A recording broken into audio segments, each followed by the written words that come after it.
સુરત પોલીસનો તમે હંમેશા કડક અને કાયદાકીય વલણ જોયો હશે, જ્યાં પોલીસ ક્યાંક આરોપીઓના રિકન્સ્ટ્રક્શન ઘટના વખતે તેમને લઈને ફરતી હોય અથવા પોલીસ દંડ ઉઘરાવતી હોય અથવા અન્ય કેસોમાં પોલીસનું કડક વલણ જોયું હશે. પણ પોલીસનો માનવીય ચહેરો પણ છે.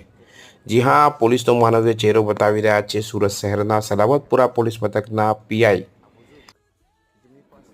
કેડી જાડેજા અને તેમનો સ્ટાફ, જે મદદ કરે છે એવા લોકોની કે જે તેમની ટીમ શોધી કાઢે છે, જેઓ નિસહાય છે, જેમને સહાય નથી મળતી.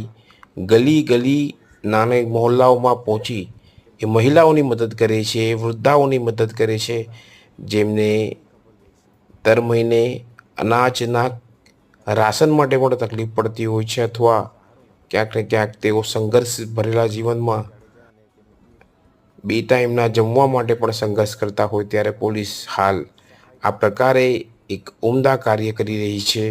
અને તે માટે પોલીસ ઇન્સ્પેક્ટર પોતે આવા નાની મોહલ્લા ગલી ઝૂંપડાઓમાં પહોંચી વૃદ્ધ મહિલાઓની મદદ કરી રહ્યા છે. ત્યારે પોલીસની આ કામગીરી ખરેખર પ્રશંસનીય છે. કાદિર શેખ, કર્તવ્ય